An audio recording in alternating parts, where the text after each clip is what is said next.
Nyok dengerin Gali Sejarah Budaya Bekasi bareng BKMB Bagasasi.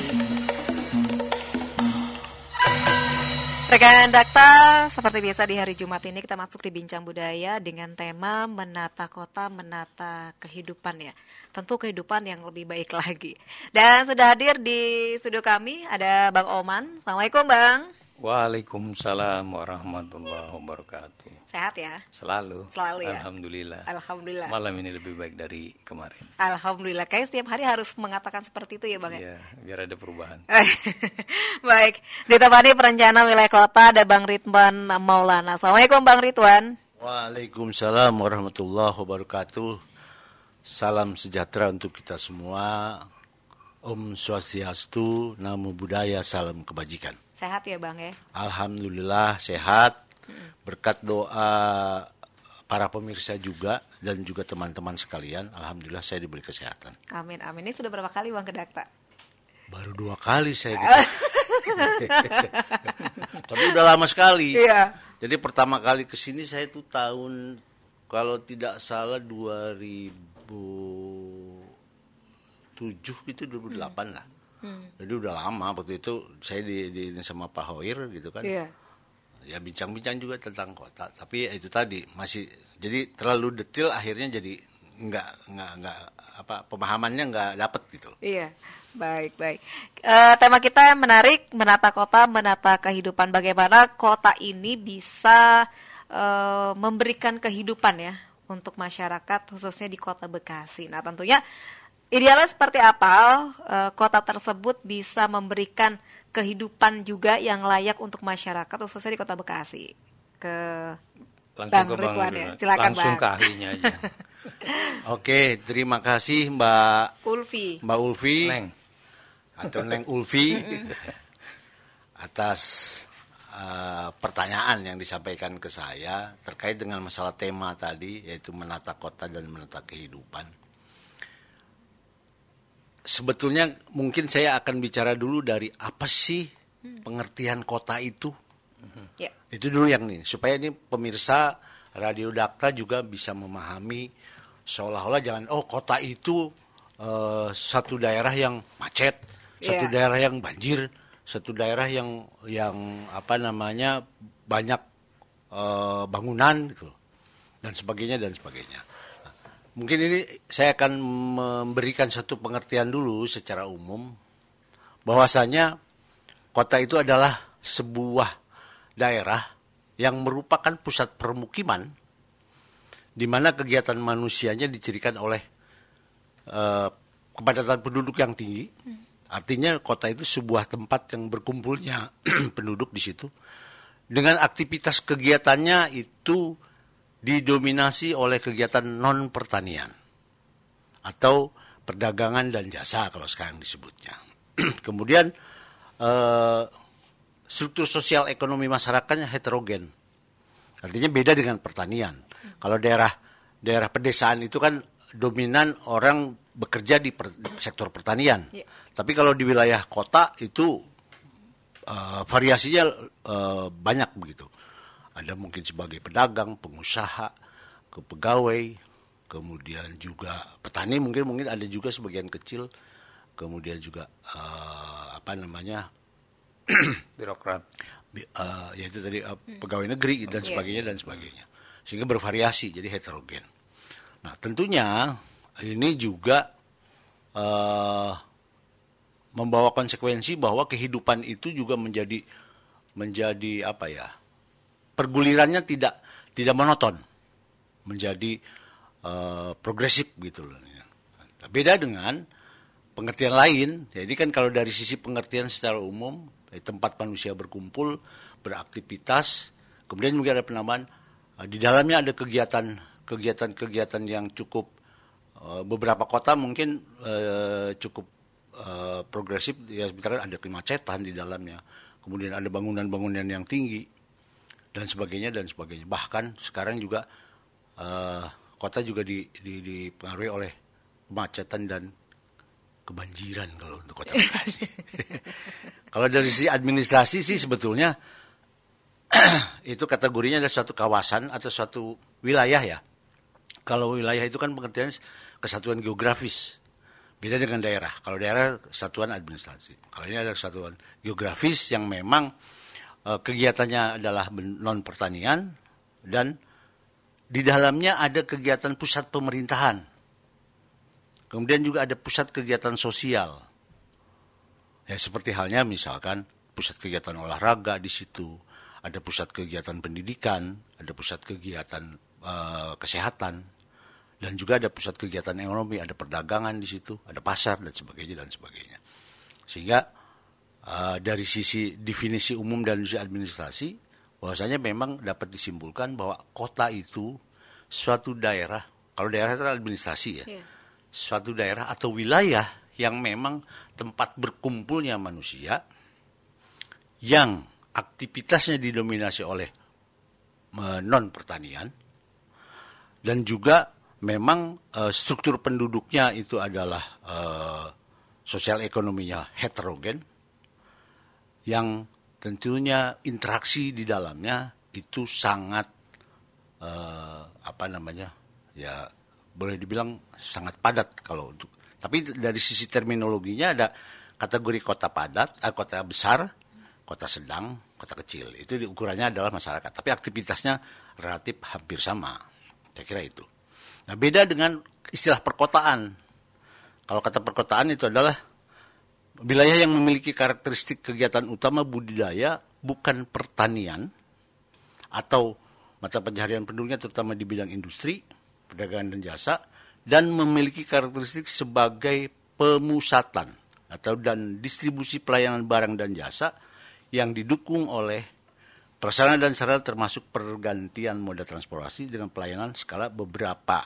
Nah, pelayanan skala beberapa kota itu artinya perkotaan itu kan dia ada beberapa kota-kota yang kehidupan menjadi satu, maka kemudian dengan karakteristik sama, maka dia menjadi satu kesatuan homogen. Di dalamnya juga ada heterogen, maka itu adalah wilayah perkotaan. Tidak dibatasi oleh administrasi. Nah, itu perbedaan antara definisi kota dengan perkotaan. Nah, kemudian juga bahwasanya tadi kalau sesuai dengan tema itu kan bahwasanya kita menata kota juga menata kehidupan. Yeah. Nah, kita menata kota menata kehidupan itu kan di dalam aturan perundang-undangan kita memang diatur dalam prosesnya bahwasanya sebelumnya itu diatur oleh Undang-Undang 26 tahun 2007 yang kemudian dirubah terakhir itu adalah dengan Undang-Undang nomor 6 tahun 2023 tentang penetapan peraturan pemerintah pengganti Undang-Undang nomor 2 tahun 2002 tentang Cipta Kerja menjadi undang-undang. Itu dasar perencanaannya. Nah, di dalam proses perencanaan itu diatur ada beberapa ketentuan-ketentuan, mulai dari proses perencanaan seperti apa sih, proses pemanfaatannya itu seperti apa sih, proses pengendaliannya seperti apa, dan itu diatur di sana. Nah, kemudian atas dasar aturan itu, Kota Bekasi sudah memiliki nih perencanaannya, dari mulai RT RW sampai RDTR. RT RW yang maksudnya bukan rukun tetangga, rukun wilayah, baru bukan ya, rencana tata ruang wilayah Kota Bekasi tahun 2024 itu sudah sudah disahkan oleh wali kota. Tapi kemudian turunannya harusnya RDTR. Nah, mengingat satu dan lain hal sehingga sampai saat ini RDTR-nya memang belum disahkan, tapi masih berpijak pada RDTR yang lama. Mengingatkan kalau aturan yang baru belum lahir, maka aturan yang lama masih digunakan. Walaupun ada beberapa hal yang boleh dibilang agak berbeda. Tapi paling tidak, untuk hal-hal yang sifatnya urgen, itu masih dapat digunakan sebagai aturan, yaitu RDTR tahun 2015-2035. Jadi 20 tahun dia ininya, masa berlakunya. Itu dari sisi prosesnya. Nah, kemudian juga bahwasanya seperti tadi saya sempat singgung, dalam perencanaan itu kan ada proses perencanaan. Yeah. Nah, proses perencanaan itu rumit. Dari mulai ngumpulin data, menganalisis, sampai kemudian merumuskan, dan juga mendapat masukan-masukan dari masyarakat. Sehingga proses itu dilakukan, yang kemudian dirumuskan bagaimana pemanfaatannya. Jadi kalau di dalam rencana tata ruang itu sama halnya kalau saya simplikasi, misalkan bagaimana kita buat rumah. Nah, ketika kita buat rumah tentunya kan kita harus punya tanah. Iya. Ketika kita punya tanah, kita juga harus punya uang untuk beli bahan. Ketika kita beli bahan, kita juga harus tahu beli bahannya di mana yang murah dan baik. Dan juga harus punya tukang. Itulah yang kemudian menjadi proses namanya, proses perencanaan. Yang dari proses perencanaan itu kemudian terumuskanlah beberapa hal yang memang menjadi ketetapan atau acuan. Di antaranya adalah adanya rencana struktur ruang. Nah, kalau di perkotaan itu atau di sebuah kota itu pasti ada yang namanya pusat-pusat kegiatan. Misalkan, katakan Kota Bekasi, pusat utama kegiatannya adalah di sekitar pusat pemerintahan. Dalam hal ini adalah Jalan Juanda, Jalan kemudian Sudirman gitu kan. Dan itu di sekitar situ. Itu di mana di situ ada pusat pemerintahan, ada pusat kegiatan ekonomi, ada pusat kegiatan transportasi. Nah, itu adalah pusat utama. Nah, tapi kemudian di wilayah lain, misalkan di Pondok Gede, itu juga jadi suatu pusat kegiatan. Di situ ada pasar, ada kegiatan ekonomi yang cukup besar. Kemudian ada pelayanan pemerintahan juga, pusat kecamatan. Kemudian di daerah lain, katakanlah di Bantar Gebang misalkan. Nah, di Bantar Gebang juga sama. Di situ ada pusat pemerintahan. Ya kan? Ada pasar. Iya, depannya. Nah, jadi artinya ada struktur, ada hierarki itu namanya. Itu namanya dikenal dengan istilah struktur ruang. Nah, struktur itu yang dari pusat ke subpusat, kemudian sub-subpusat, itu terkoneksi tuh dengan jaringan jalan. Nah, kemudian juga terkoneksi juga dengan lalu lintasnya, angkutannya.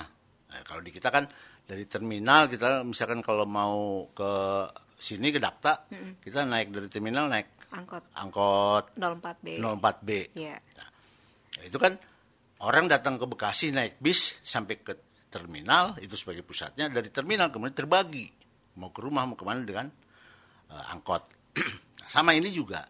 Jadi ada pusatnya, kemudian ada subpusat, ada sub-subpusat. Dan itu tentunya ada hierarki.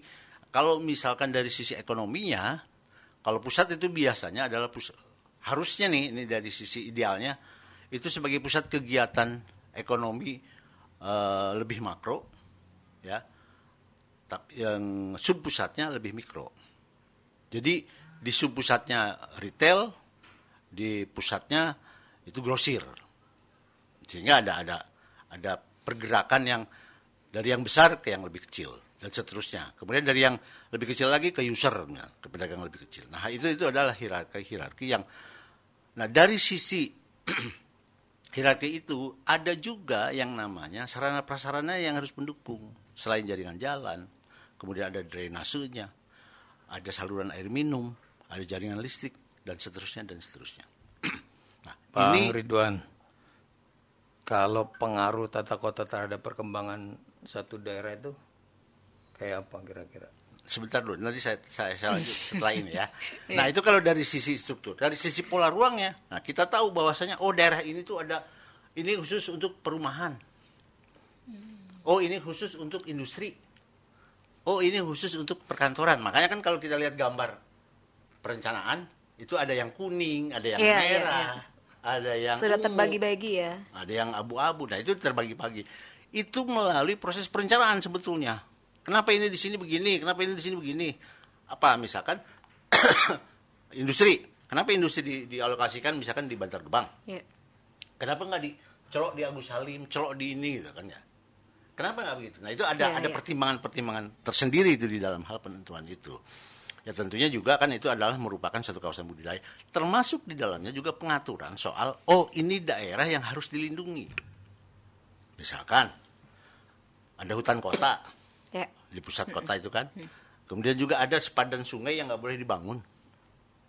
Kemudian juga misalkan ada cagar budaya, daerah-daerah yang memang harus ada ruang terbuka hijau yang tidak boleh, misalkan taman. Nah, itu proses-proses pengaturan di dalam hal Sebetulnya itu menata kehidupan, bagaimana nanti masyarakat bisa hidup di situ. Bayangkan kalau tidak ada itu. Lu terserah deh, lu mau bikin rumah di pinggir jalan kek, lu mau bikin rumah di tengah kali kek, lu mau bikin industri di mana aja terserah. Apa yang akan terjadi? Kekacauan pasti. Berantakan. Maka proses perencanaan tata ruang kota itu juga adalah satu upaya dalam rangka menata kehidupan masyarakat. Baik. Jadi sudah posisinya memang sudah ditentukan ya? Ya, itu peran dari tata kota. Jadi makanya kita datangkan ahlinya. Jadi supaya tertib bagaimana, tadi kan saya potong sedikit, minta maaf saya sama Bang Ridwan. Pengaruh tata kota terhadap perkembangan satu daerah itu yang tadi sudah dijelaskan secara rinci dan detail itu seperti apa sih kira-kira gitu. Supaya kenapa? Udah masuk ke dalam kriteria itu belum sih Kota Bekasi misalnya gitu. Tapi sebentar, nanti kita jawab ya, kriteria Kota Bekasi sudah memenuhi apa yang tadi Bang Ridwan katakan ya. Kita jeda sejenak, nanti kita akan lanjutkan kembali informasi berikut ini. Siap. Nyok dengerin Gali Sejarah Budaya Bekasi bareng BKMB Bagasasi. Rekan Dakta, menata kota, menata kehidupan. Nah, tadi sudah dijelaskan ya, untuk idealnya kota tuh ada penataan untuk industri, perumahan dan sebagainya harus dipeta-petakan supaya nanti bisa terintegrasi dan masyarakat kehidupannya lebih teratur lagi ya Bang ya. Baik. Tapi kalau untuk Kota Bekasi sudah sesuaikah yang tadi Bang Ridwan katakan dengan letak-letak yang ada di Kota Bekasi untuk perumahan, kemudian kawasan perdagangan atau industri pemerintahan, kemudian RTH-nya ya, begitu Bang? Bagaimana Bang? Terima kasih atas pertanyaan yang cukup menarik ini untuk saya sampaikan. Bahwasanya memang Kota Bekasi kalau dari sisi visi kota sebagai kota yang ideal, sebagai tempat untuk bermukimnya masyarakat atau penduduk yang di dalamnya ada masyarakat urban atau masyarakat perkotaan yang bekerja di Jakarta, ada juga yang bekerja di Bekasi sendiri, ada juga bekerja di Cikarang dan seterusnya. Maka kemudian kota ini menjadi sebuah kota dominannya adalah permukiman. Maka kemudian pemerintah kota melakukan satu proses perencanaan di dalam pengaturan ruangnya. Di situ berdasarkan pedoman yang memang sudah digariskan di dalam peraturan perundang-undangan tentang penataan ruang, kita ikuti itu. Kemudian dalam proses perencanaan juga ada satu proses penilaian, dalam hal ini ada identifikasi, ada proses analisisnya, kemudian ada proses jajak pendapat dan seterusnya untuk menerima masukan. Yang kemudian dirumuskanlah rencana tata ruang yang seperti sekarang, di mana tadi dari sisi struktur kita ada BWP terbagi menjadi 5, ada pusat kota, ada Bantar Gebang, ada Pondok Gede, kemudian ada Bekasi Utara, kemudian ada Mustika Jaya dan Jati Sampurna. Itu terbentuk diharapkan ya, ini kan namanya rencana itu kan kadang-kadang adalah sebuah harapan. Yeah. Sama dengan ketika pengen nih saya beli baju, itu kan rencana. Ntar kalau gue beli baju kayaknya rencana bajunya begini. Itu kan rencana, harapan. Ya. Ini juga sama. Maka kemudian dituangkanlah di dalam hal aturan bahwasanya, oh daerah sini untuk perumahan nih, daerah sini untuk industri nih, daerah sini untuk perdagangan nih, daerah sini untuk pemerintahan dan seterusnya dan seterusnya. Itu dasarnya adalah bisa berdasarkan kecenderungan. Artinya kecenderungan itu memang tadinya udah tumbuh dengan sendirinya, alamiah dia. Misalkan kantor pemerintahan, karena dulunya adalah awal-awal kan pemerintahan Kota Bekasi, waktu itu masih kabupaten, itu kan di Jalan Juanda. Ya, Pemkot lama bilangnya ya. Pemkot lama itu yang sebenarnya sekarang jadi tempat Kursus. Pusat itu tuh, pusat dagang bangunan. bangunan. Ya. Itu kan dulu di situ. Dulu namanya Kemudian Mustika pindah. Pura. Nah, karena memang perkembangan perkembangan kebutuhan, maka pindahlah ke Ahmad Yani Juanda kan situ. Nah, kemudian itu adalah masih belum boleh dibilang belum terlalu terencana. Paling tidak itu ada lahan kosong yang memang gede. Oke lah itu, dan itu strategis, ada persimpangan. Oke, di situ. Diletakkanlah di situ pusat pemerintahan. Pindah dia. Nah, kemudian itu kan masih sifatnya belum terlalu terencana lah. Oke. Tumbuh dia, di dalamnya ada rumah, ada segala macam. Kemudian juga di stasiun juga memang dari dulu kan sudah ada stasiun. Di situ. Nah, kemudian direncanakan lagi. Oh iya, masih ada tanah kosong loh. Bikinlah di situ stadion kan. Yeah. Bikin lagi kegiatan-kegiatan yang lain. Nah, kemudian baru, oh iya, itu direncanakan. Oh di sini nanti letak ini, di sini letak ini. Oh jalannya ini harus begini, harus begini. Maka kemudian itulah satu proses perencanaan yang diharapkan ideal, sesuai dengan satu penilaian atau identifikasi dan analisis. Kalau misalkan orang ditempatin di sini nih untuk perumahan, ntar kebanjiran apa enggak? Jangan itu. Kemudian ada nggak daya dukungnya? Oke, oh ternyata nanti harus dibangun nih saluran airnya untuk PDAM-nya misalkan. Kemudian oh ini berkembang kalau orang mau pergi ke Jakarta gampang karena di situ ada jalan gede, ada bis yang lewat. Nah, bayangin kalau nggak direncanain, bikin tengah hutan noh. Nah. Iya. Jadi Kan orang- apa namanya, kalau terencana itu menjadi maksimal. Ya, Tapi juga ada yang tidak terencana kan. ada juga. Dampaknya itu kayak gimana tuh kalau yang tidak terencana? Jangan-jangan yang di Kota Bekasi ada sebagian yang tidak terencana muncul karena Tiba-tiba ada gitu, gitu. ya. Nah, kalau yang tidak terencana itu biasanya relatif kecil ya, kalau dari sisi bangunan. Kalau dari sisi yang besar-besar pasti dia harus sesuai dengan rencana. Karena kalau tidak sesuai dengan rencana tidak akan diizinkan. Ya, kayak Bangli-Bangli itu kan tidak terencana Iya. gitu ya. Ya, kalau itu kan boleh dibilang kecil dia. Iya. Iya, iya. Karena boleh dibilang, ya pertama Bangli misalkan ya, dia kan menempati sepadan sungai. Nah, ini kan kalau kata orang sebagian orang masyarakat bilang tanah pengairan mah kan tanah Tuhan katanya. Boleh siapa aja numpatin. Gitu ya. Ya kan boleh aja siapa yang nempatin Iya. kan gitu. Orang tanah Tuhan Milik umum. milik umum kan gitu. Sekarang baru sadar ada undang-undang yang melarang itu. Iya. Padahal itu kan milik pemerintah. Iya. Ya, artinya kepentingannya adalah untuk kalau misalkan nanti ada pengawasan sungai, apakah apa terjadi pelongsoran atau apa, itu kan inspeksi lah ya. Nah, maka itu harus diamankan. Nah sekarang ini kan ya itu tadi, ketika itu sama pengairannya juga nggak diliatin, nggak diurusin, udah dah katanya gue pakai aja, Iya. gue serobot gitu. Syukur-syukur udah gitu, ada juga beberapa oknum yang udah bikin suratnya dah katanya. Terus suratnya palsu. Jadi Bang Ridwan kalau melihat kondisi kayak tadi berarti ada kesenjangan ya. Ada kesenjangan, ada yang direncanakan secara maksimal, bagus, tertata, ya kan, itulah fungsi peran tata kota untuk menata kehidupan. Ternyata ada dampak juga yang tidak masuk dalam penataan.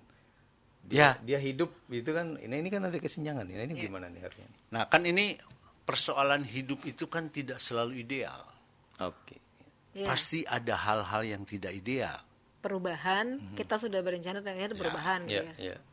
Contoh lah misalkan kita bikin rumah nih, idealnya tuh rumah tuh ada ruang tamu, ada tempat, ada ruang tidur, ada ruang makan, ada dapur, Kamar mandi. ada kamar mandi, ada belakang dan seterusnya dan seterusnya. Tapi pada kenyataannya, ketika situasi yang memang mungkin ini bisa terjadi kemungkinan di keluarga kita ini kadang-kadang misalkan tadinya idealnya itu rumah ya cuma diisi 4 orang. Ternyata yang ngisi di situ mungkin anaknya banyak, kalau saudaranya datang taruhlah 20. Kebayang nggak? Yang tadinya itu ruang tamu bisa jadi ruang tidur. Iya. Oke. Ruang keluarga buat nonton bisa jadi ruang tidur. Artinya itu kan penyimpangan, bukan tidak sesuai dengan fungsinya. Ya. Sama ini juga, tadinya ini adalah sebagai ruang yang harus diamankan dari peruntungan. Tapi satu, tanahnya kagak boleh dibilang seolah-olah diantepin lah. Kalau kata orang sini mah ditepinin baik, itu kata Nganggur. Mumpung nganggur. kagak diurus-urus gitu kan ininya. Iya. Orang yang ini juga ya udahlah, udah kita tempatin pertama satu orang doang nih datang. Iya. Aman nih gua. Kagak ada yang musik-musik nih. Woi, teman, sini datang. Digero-geroin. Orang. Digero-geroin. Kompor-komporin ikutan. Ikutan. Sampai udah 20 orang di situ dijiemin baik kalau kata orang sini kan gitu. Yep. Ya udah, nyaman dia. Karena mungkin sebagian orang juga biarin dah katanya. Atau kalau kita usir kesianan dia mah katanya kayak orang kagak punya tanah. Mau tinggal di mana lagi ya? Mana lagi. Tapi begitu ada kebutuhan atau ada upaya untuk katakan bikin jalan nih, karena memang butuh jalan baru, terpaksa diusir kan. Ya. Iya. Makanya dibongkar dia. Benar-benar. Nah kalau balik lagi soal peran fungsi tata kota tadi, ngadepin kondisi kayak gini, ini kan ada potensi konflik nih. Ada kriminalnya, ya kan, ada orang balik ke titik nol kembali, jatuh menjadi miskin misalnya gitu kan, atau yang lainnya. Bagaimana nih solusinya? Ya sebetulnya sih pertama solusinya adalah melakukan sosialisasi bahwasanya tanah itu peruntukannya bukan untuk rumah tinggal. Oke. Kembali ke aturan berarti. Iya, kembali ke aturan main. Itu satu. Nah, ketika ada proses beberapa kali pemberitahuan tetap ngotot, kalau kata orang sini mah kekeh gitu, lo katanya gue mau kemana kalau misalnya gue diusir di sini gue minta uang kerohiman dah, baratnya kan. Orang ada duitah kalau kata orang ini mah. Ya udah, akhirnya disitulah terjadilah seolah-olah apa namanya ya, perbuatan yang tidak mengenakan mungkin ya, dipaksa pokoknya lu pergi dah katanya. Lu pertama lu udah nempatin tanah pemerintah, bayar kagak, udah untung gua dikasih. Nah, sekarang lu minta duit gitu. Iya. Tapi ada sebagian, nah ini saya ingin mengutip atau bukan mengutip ya, mencontoh satu peristiwa yang dilakukan oleh Deddy Mulyadi contoh misalkan lah. Gubernur. Iya. Gubernur. Ketika melakukan pembebasan lahan yang tadi ya di Kali Gabus tuh, Iya. ya kan? Iya. Dah, gini dah, empok atau bapak atau ibu pergi dah, nih saya kasih duit buat nyariin. Atau ntar kalau misalnya itu saya bikinin rumah di ini, ada nggak tanah yang ini?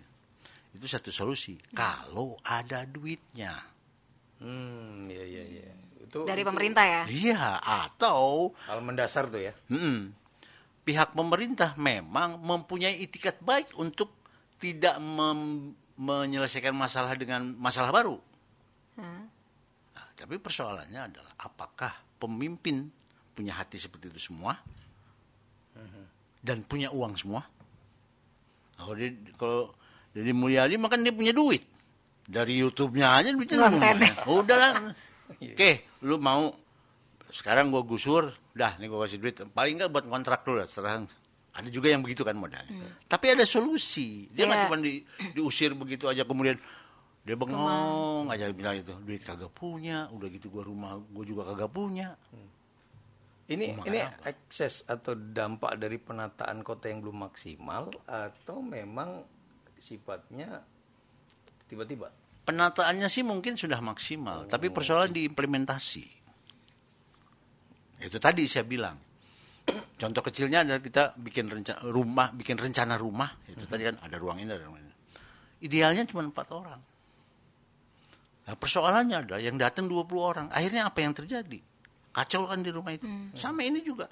Idealnya mau udah diatur. Oke ya, ini sebadan sungai, nggak boleh ada. Itu nggak boleh dibangun. Iya. Ini karena kalau misalnya nanti ini bisa banjir. Bagian dah katanya bisa bodoh dah banjir ge. Nah, soal bahasa kalau kata orang Bekasi mah begitu kan. Iya. Bangunlah sama dia. Ada orang menggunakan kesempatan bikin di warung, bikin rumah. Sungai makin nyempit tuh. Yeah. Air makin lama makin gede. Udah gitu ada sebagian sungainya juga yang kebendung kan. Yang terjadi begitu hujan gede banjir.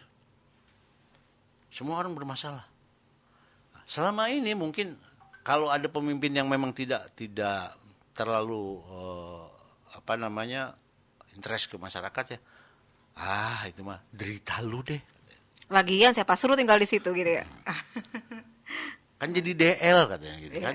Derita lu itu mah emang gue pikirin. Nah, siapa suruh lu sini tinggi? Iya. Nah, itu kan ini. Ketika jadi teriak ya sudah. Tapi kan persoalannya adalah apakah memang ketika direncanakan itu baik yang terjadi adalah ketidakbaikan, apakah harus hanya akan didiamkan saja? Kan tentunya harus dicarikan solusinya. Solusi, setuju. Tapi solusi itu juga bukan hanya sekedar memindahkan, tapi juga ada solusi lain untuk tetap dia berkehidupan dengan baik. Nah itu kan tergantung dari seorang pemimpin tuh ininya, hatinya. Nggak semua ya. Nggak semua pemimpin begitu loh. Kalau pemimpin yang memang cuek itu tadi, siapa suruh lu nempatin tanah pemerintah? Sekarang pemerintah perlu. Karena apa? Karena akibat lu nempatin itu lu jadi pada banjir sono. Teriak-teriak ininya. Pada rugi orang. Udah gue gusur. Serah lu mau kemana kek. Tapi Bang Ridwan, ini kan artinya memang mereka tiba-tiba ya. Jadi artinya kebutuhan dia membangun di tempat yang bukan miliknya. Misalnya kan jadi membangun tanpa arah lah gitu. Yang penting bisa tinggal gitu kan. Harusnya kan tata kota itu mengantisipasi jauh sebelum peristiwa itu terjadi. Mungkin seandainya nanti pendatang yang ngebludak, bagaimana nih? Apa bikin flat kayak di negeri orang sana, bangunan yang kayak apartemen setinggi-tingginya bisa nampung yang tidak lagi orang berbaris berjejer bangun rumah di sepadan sungai atau bagaimana? Kalau terkait dengan masalah pemanfaatan lahan milik pemerintah oleh masyarakat dengan dibangun bangli, bangunan liar, itu sebetulnya ada itikat tidak baik menguasai milik orang. Udah tahu bukan milik dia, berhubung boleh dibilang mungkin nggak ada yang berani negor. Nah udah dah, sama aja sekarang begini. Saya preman, ada orang dagang. Karena saya preman menguasai di situ. Bagi gua duit. Persoalannya pemerintah mungkin sudah mengatur, boleh lu dagang di situ nih ya. Tapi karena di pemerintah preman pengen nguasain, dimintain duit kan. Nah, tapi begitu dilakukan penertiban, preman di ini dia malah sama ini juga bentuk upaya soal idealnya sih sebetulnya sudah dilakukan, tapi antisipasinya itu kan kadang-kadang tidak semua bisa terdeteksi. Banyak hal juga yang tidak terdeteksi. Itu tadi, siapa sangka orang menyerobot tanah itu sebelum-sebelumnya. Kan orang pemerintah juga mungkin, jangankan itu, yang dekat situ orang lurahan aja misalnya, lurah aja. Ya udah bagian dah, boleh lu pakai tuh orang, tapi lu bayar sama gua. Ada keuntungan dia dapat. Iya. Tapi di negeri orang, nggak di sini. Bukan, gitu. itu di ya? negeri Konoha katanya ya. Di negeri 26. Jadi kalau apa yang disampaikan Bang Ridwan tadi, Neng Ulfi, ini menarik nih. Benar. Ya, penataan kota yang detail secara rinci disampaikan Bang Ridwan terkait juga dengan lingkungan. Yang saya dengar sih, saya baca sedikit, ternyata tata kota juga ada hubungannya dengan apa namanya kota hijau ya. Ya. Ada kota yang apa tuh, ekologis atau apa itu tuh, eco city. Eco green Dan eco city gitu. Jadi di dalam penataan kota itu ada terkait ke situ-situ. Oh, ada. Okay. Jadi begini. Dulu itu ketika manusia belum terlalu banyak di daerah kita tinggal, contoh nggak usah jauh-jauh di sini lah ya, di sekitar Agus Salim. Dulu kan sebelah sana ada lapangan, nah, di situ juga kan ada lapangan. Iya. Ya kan? Tapi kemudian ada karena satu dan lain hal, maka kemudian berubah kan, lapangannya hilang kan. Iya. Lah zaman kita SMA dulu kan kalau kita ada lomba di situ ya. Sukarsaka kan kita mainnya di situ. Iya, bola ya. Main bola. Lah sekarang mah hilang tuh. Lapangannya. Iya. Tempat kopi. Sama deket yang sekarang pool taksi ya kalau nggak salah, itu kan di lapangan ya. Saya ingat banget lo buat kampanye itu. Lah sono juga tuh saya ingat dulu paling ingat tuh saya lagi kecil tuh ada namanya klub bocah namanya Banteng Ketaton. Itu saya ingat. Enggak, maksud saya itu tadi perkembangan kota Bekasi memang luar biasa ya. Penataan kotanya Kalau itu kan sebetulnya harus berkelanjutan kan. Oh iya. Tapi perubahan fungsi dari lapangan misalnya yang mulai mengecil kan jadi kecil, kemudian lama-lama tidak ada otak saya yang tidak bisa melihat gitu. Apakah ini juga menentukan ini bagaimana harusnya Bekasi menata kotanya? Nah gini, kan ketika dilakukan penataan itu memang ada area-area yang itu harus diperuntukkan sebagai ruang terbuka hijau. Nah, RTH ya. Harus ya kan ada Harus. dalam peraturannya 35% ya kalau nggak salah. 30%, 20% itu adalah privat, 10% itu publik. Terbalik, 20% itu publik, 10% privat. Jadi makanya ketika ada pengembang mau bangun perumahan, maka dia harus bikin ruang-ruang terbuka hijau. Yang tujuannya adalah pertama untuk area penyerapan air. Kayak tandon gitu. Bukan, jadi kalau Resapan, tandon iya, resapan oke. ya. Nah sekarang ini kan kalau area terbuka banyak pohon, begitu air hujan jatuh, kan air masuk ke dalam tanah kan. Oh iya, resapan. Itu kan meresap. Ya. Ya. Artinya ada tabungan air lah di dalam bumi ini. Nggak Itu tujuan. kemana-mana airnya di situ Iya, aja. Kalau misalkan sekarang semua ditutup nih, air masuknya kan ke saluran kan, Iya. saluran ke kali ke laut, nggak ada tuh. Akhirnya lama-lama, bentar orang ngambil air kan dari dalam tanah, Tabungan air di kita jangan-jangan makin sedikit. makin sedikit. Karena sekarang ini boleh dibilang tutupannya makin masif. Karena di beton segala Beton. macam. Ya, nah itu salah satu itunya. Itu adalah kemudian juga sebagai penyeimbang lingkungan. Nah, artinya dia mensuplai udara, mensuplai oksigen, memberikan keindahan. Ya. Kalau di situ kemudian katakanlah penghijauannya atau namanya ditanamin pohon mangga, misalnya gitu kan. Kalau pas berbuah kan bisa dimakan buahnya. Ya, itu juga menjadi hal yang lain gitu. Iya. Multiplier effect.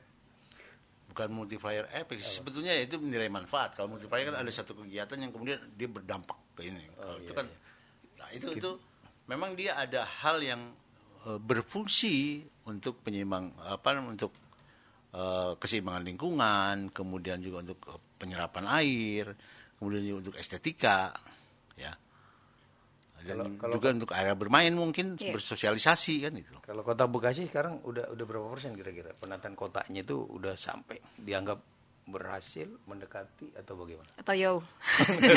Tidak pernah, dan bahkan mungkin di dunia juga tidak ada kota yang memang seideal mungkin sesuai dengan perencanaan, pasti akan ada penyimpangan.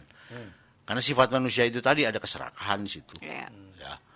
Kata aturan begini, gua nggak pengennya begitu. Tabrak aja. Itu kan hanya tulisan. Nah, begitu ditabrak baru bermasalah, dia yang gugat lah, ada apalah segala macam. Karena ada yang salah ya. Nah itu memang ya, bahkan itu mungkin hukum alam juga ya. Kalau saya menolak, saya suka pikir, kenapa sih Tuhan menciptakan iblis? Kan hukum alam itu. Karena memang untuk keseimbangan juga. Ya. Ujian ya. Iya. Ujian. Nah sekarang bayangin semua orang baik kayak malaikat. Kagak rame kayaknya dunia ini kali ya. Dinamikanya kurang ya.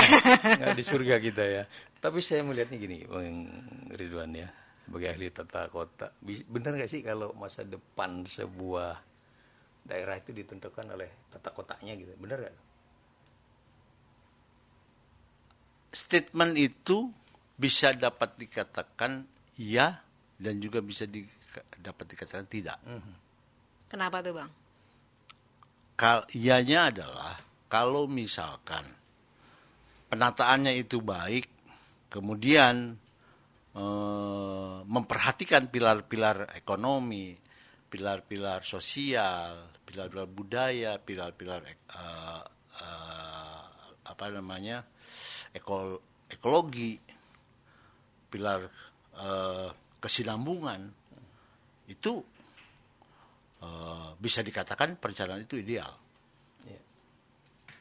Tetapi kadang kan perencanaan ideal juga belum tentu menjadi ideal hasilnya jikalau manusianya memiliki keinginan atau hasrat serakah. Misalkan ente itu makan harusnya nasinya itu cuma secomot. Dan lah yang pentingnya. Tapi nafsunya, secomot gak kenyang katanya. Udah dah sepiring gede. Kan keserakan tuh. Misalkan di keluarga nih. Emaknya masak nasi cuma sebakul. Biasanya sebakul itu hitungannya cukup buat 5 orang. Dengan takaran-takaran tertentu. Tetapi kemudian ada nih di antara 5 orang, misalnya 2-3 orang, serakah, pengen sebanyak-banyaknya. Yang pada akhirnya 5 orang ini kebagian semua enggak? Enggak kan? Nah, artinya dinilai idealnya kalau ukurannya sama kebagian. Tapi kalau tidak idealnya, ketika ada sesuatu yang serakah, maka akhirnya tidak ideal. Sama di kota juga begitu di perencanaan. Ya di perencanaan tujuannya sih ideal, cuman persoalannya adalah kadang banyak pemegang kebijakan mungkin, masyarakatnya mungkin,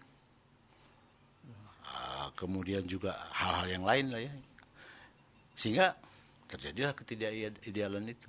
Jadi harus ada aturan yang jelas ya, ada regulasi gitu ya, atau orang jadi komunal, jadi bikin aturan di kelompoknya gitu ya. Sebetulnya aturan itu memang sudah dibuat oleh pemerintah, itu sudah dibuat, sudah ada. Untuk kebaikan itu sudah ada. Contoh, ya, bahwasanya daerah ini, misalkan Agus Salim, di pinggir kalinya sana tuh, itu nggak boleh, yang di belakang, itu di pinggir kali nggak boleh dibangun. Berapa meter gitu ya? Kenapa? Karena mungkin kan kalau pas banjir jangan sampai langsung berdampak. Tapi orang bandel kan? Iya. Bangun tuh dia rumah, sampai ke pinggir-pinggir, begitu banjir, kanyut dah tuh. Iya. Kan kalau yang udah kayak begitu, kalau orang yang masih bodoh, rasain, lu kan begitu. Sama gue kan udah kagak boleh, udah gue ini. Cuma persoalannya adalah ketika aturan itu sudah ada, kemudian orang memaksakan diri dan melanggar, bahkan mungkin karena kekuatan tertentu, dia punya kekuasaan atau apa, akhir lurah aja nggak mau misalnya, atau bahkan lurah udah dah soal risiko urusan gua, yang penting udah aman dah itu gitu. Di negara lain kan, itu kan di negara lain gitu. Ya memang negara kita mah kagak beda kalau masyarakat. Iya. Ya itulah yang sering terjadi di masyarakat kita. Terus harus bagaimana dengan kondisi ini? Saya melihatnya kan tadi secara rinci, secara detail Bang Ridwan sudah menyampaikan kan, tata kota itu sebetulnya mengarahkan orang tuh hidup yang bla bla bla bla, ujungnya nanti supaya menjadi lebih baik. Tapi balik lagi Bang, ditata orangnya atau ditata kotanya ini? Paket. Harusnya semuanya.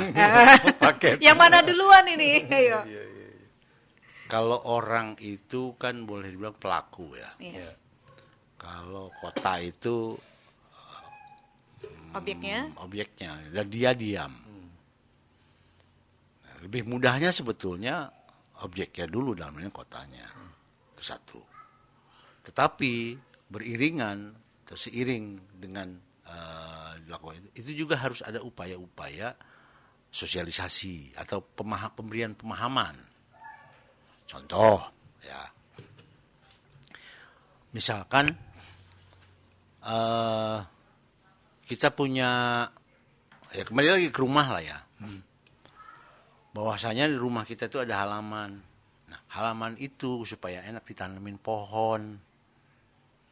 Bukan ditanemin batu. Supaya indah kan. Kemudian kalau misalnya ditanemin pohon ada hasilnya juga. Nah, kalau ditanemin batu, belarakan lah segala macam.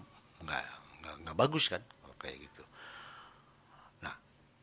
Makanya untuk ada suatu pemahaman itu, maka dikasih tahu orang, misalkan kita punya anak nih, Tong atau Neng, nih rumah kita kan udah cakep nih, ntar itu lu tanemin ya, belah sono katanya ada tanaman bunga, belah sini ada tanaman apalah ini, sehingga bagus nih.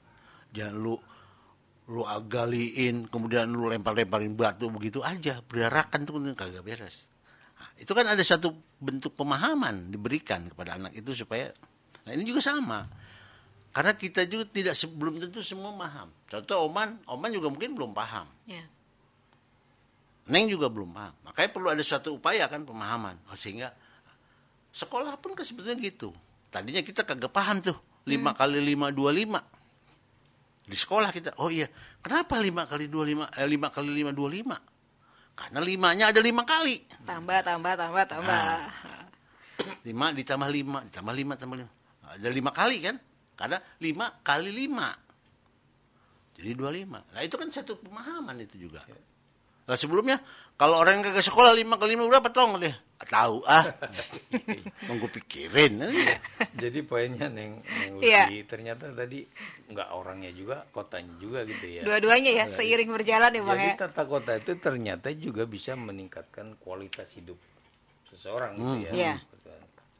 Ini luar biasa ya, dari ukurannya keberhasilan tata kota bisa meningkatkan kualitas hidup seseorang apa? Dari Harusnya ya. fasilitas-fasilitasnya kah atau apa?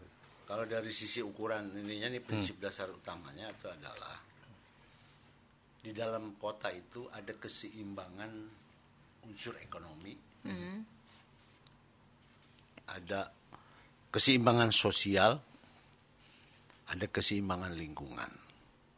Jadi seimbang itu semua. Enggak hanya ke ekonomi doang yang maju. Iya, benar. Tapi keseimbangannya enggak, keseimbangan lingkungan sama keseimbangan sosial enggak. Contoh, ada beberapa hal yang pernah saya coba lihat, misalkan contoh di Amerika lah. Ada beberapa kota, dulu waktu dia kegiatan pertambangannya maju, itu kota itu ramai. Jadi ketika ada apa namanya, lupa saya tuh ya. Seattle kalau nggak salah mungkin itu ada kegiatan ekonomi yang di situ pusat teknologi. Tapi kemudian investornya dia pergi ke tempat lain, masyarakatnya akhirnya berkurang mati itu kota di dekat kota Seattle. Nah ini juga sama. Jadi kegiatan ekonomi, kegiatan sosial, kegiatan lingkungannya itu juga harus seimbang. Maka kemudian itu juga harus, kalau mau ideal. Selain itu juga ada keadilan antar generasi. Kenapa saya katakan ada keadilan antar generasi? Kita orang tua, kita punya anak, kita ajarin juga. Tong, nih lu ntar kalau misalnya itu, lu jangan terlalu banyak-banyak ya, kalau secukupnya aja. Ajarannya kan begitu, secukupnya aja. Kalau lu ngambil padi atau ngambil apa, udah secukupnya lu. Jangan sampai semua lu pengen kuasain, orang lain kagak kebagian. Itu dari keadilan antar generasi. Kemudian juga ada efisiensi. Ya itu tadi juga, secukupnya itu adalah efisiensi. Jangan serakah. Kemudian kalau misalkan kita melakukan sesuatu juga ramah lingkungan. Iya. Contoh, ya. Kita bikin sesuatu nih di rumah. Karena kita habis goreng-goreng nih ya. Misalnya goreng ikan kayak ikan asin kayak atau petek kayak itu. Itu yang namanya minyak yang makanya main seblokin aja keluar tuh. Orang pada ini. Nah itu udah nggak ramah lingkungan tuh. Mengganggu orang. Udah gitu dia mencemari. Nah, dengan adanya itu tadi yang saya katakan bahwa ada keseimbangan aspek ekonomi, sosial, lingkungan, kemudian antar generasi, efisiensi sumber daya, kemudian ramah lingkungan. Maka selain itu juga tentunya nantinya ada yang namanya peningkatan kualitas hidup. Tak percuma sekarang kalau kita kerja kita kagak ada peningkatan mah. Iya. Buat apa kan? Iya. Nah, itu prinsip-prinsip itu harus ada tuh di dalam hal penataan kota. Tapi, nah itu dia, ada tapinya nih. Itu bukan hal yang mudah. Perlu waktu atau proses atau bagaimana? Perlu waktu, perlu proses, perlu kebijakan, perlu ada kesadaran. Itu tadi. Kadang kita dipengaruhi oleh sifat serakah. Pengennya kalau bisa kita dapat paling banyak dah, orang lain masih bodo amat. Kalau kita bijak, oke ya udah saya cukup, yang lain juga harus kebagian. Itu. Maka kemudian kalau misalkan semua orang seperti itu akan menjadi hal yang lebih baik, kotanya berkembang. Kemudian juga ada kesadaran bahwasanya kita hidup ini bukan hanya untuk diri kita sendiri. Nah, ini salah satu contoh misalkan. Kenapa di kota atau di perkotaan lah ya contohnya. Kalau orang ngebangun rumah, itu nggak boleh dibangun semua tanahnya. Pernah tahu kan? Harusnya. Nah, ketika perumahan, contoh. Kenapa di perumahan itu ada jalannya, kemudian ada taman, kemudian tanah yang tadinya misalkan di awal dibangunnya nih, ini bicara di awal benar. Luas tanahnya misalkan 70. Itu kan nggak 70 meter dibangun semua. Ya, depannya ada dan belakang untuk Nah, itu artinya memang harusnya idealnya itu tidak dibangun semua karena ada lahan-lahan yang memang itu nanti untuk resapan air. Untuk kalau ditanamin pohon bisa jadi penghijauan. Nah, sekarang yang ada adalah itu akibat dari kebutuhan juga memang. Ada orang yang pengen nih gue punya duit sekarang, gue bangun tuh rumah segede-gedenya, gue tingkat semua tanah. Ruang terbukanya kagak ada pakai jadinya ya. Itu kan akibat keserakahan. Maka yang terjadi adalah kalau semua seperti itu, apa yang terjadi? Ketidakidealan akhirnya. Jadi kata kunci dari tata kota itu bagaimana orang menahan ego ya, supaya dia tidak serakah dalam kehidupan, tidak memonopoli gitu kan. Ya, Berbagai hal gitu kan, apalagi yang kaitan dengan publik gitu ya. harusnya seperti itu. Cuma kan jadi persoalannya adalah ketika nilai ekonomi menjadi sesuatu yang utama, maka segala bisa jadi dihalalkan kan. Yang penting tercapai tujuan ekonominya. Malam ini kita ketemu ahli tata kota ini yang sufi, jadi sufi Benar. kota. Jadi ada teori yang tadi detail dijelaskan oleh Bang Ridwan beliau ini. Tapi ujung-ujungnya bagaimana manusia itu bisa menahan egonya kan? Jangan serakah dalam hidup ini. Keserakan itu yang bikin berantakan, ya kan?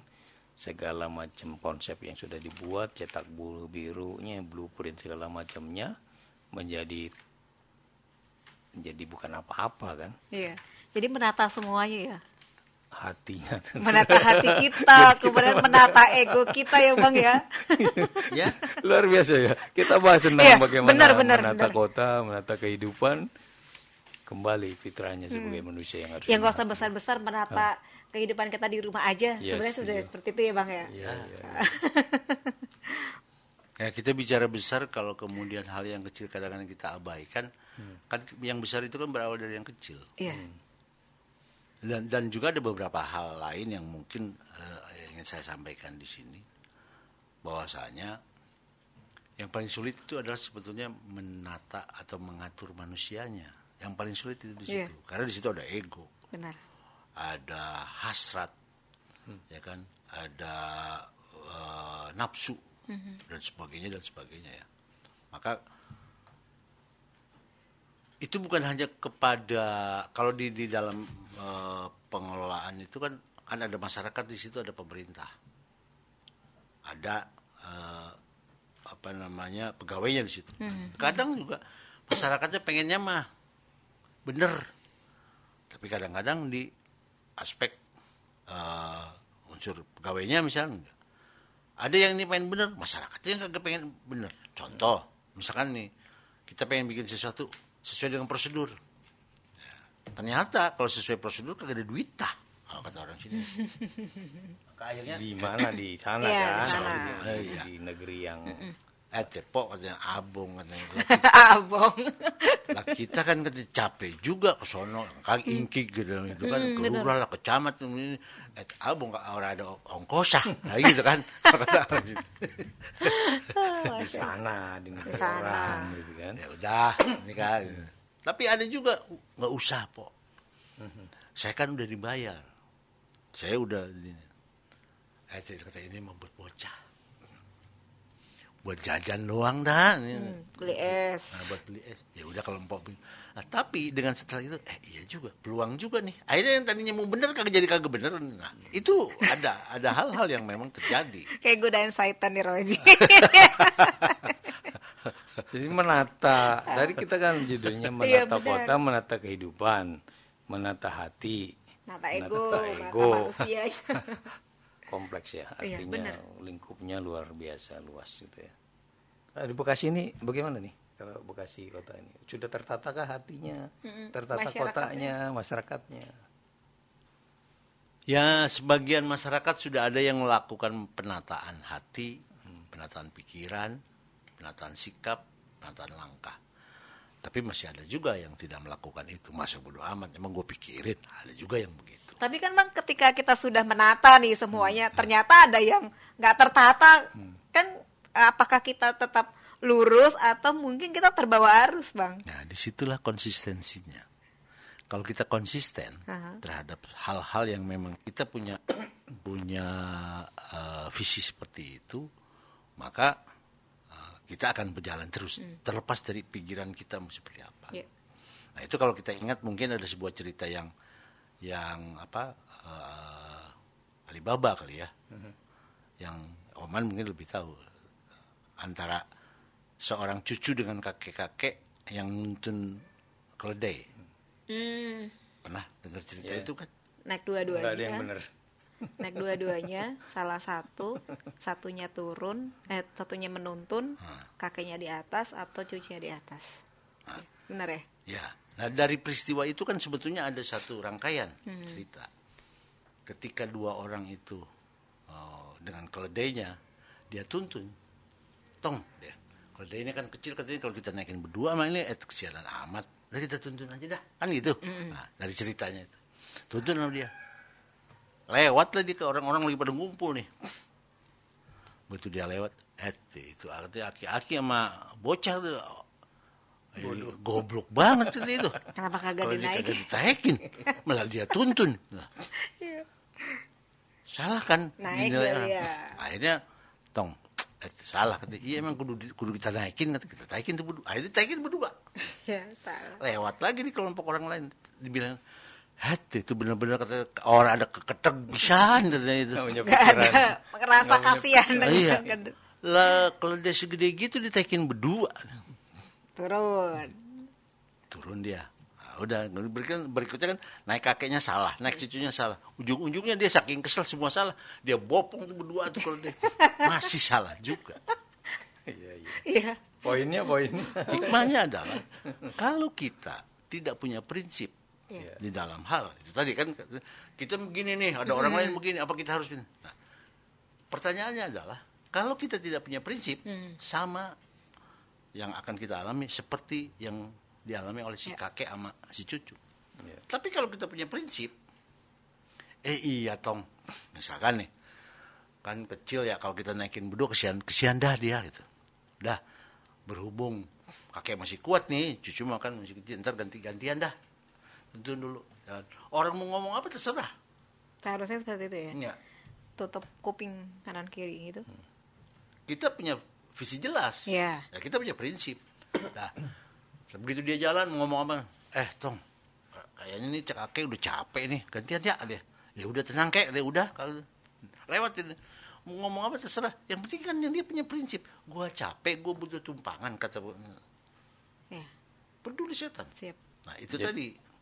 Jadi poinnya itu, Neng Ulfi, yang disampaikan Bang Ridwan tadi memang pentingnya perencanaan, fokus kan.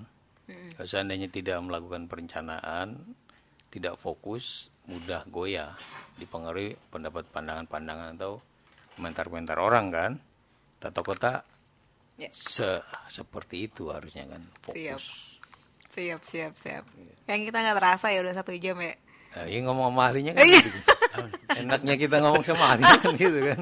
Iya kan? Iya, baik. Banyak istilah-istilah di dalam tata kota, tapi malam ini kita ketemu ahli tata kota yang sufi. Iya. menata kota dengan hati. Baik. Nanti kita tata lagi lebih bagus lagi. Terima kasih Bang Ridwan, Bang Oman sudah hadir di Dakta. Semoga kita bisa menata yang lainnya ya. Amin. Terima kasih. Assalamualaikum warahmatullahi wabarakatuh. Waalaikumsalam warahmatullahi wabarakatuh.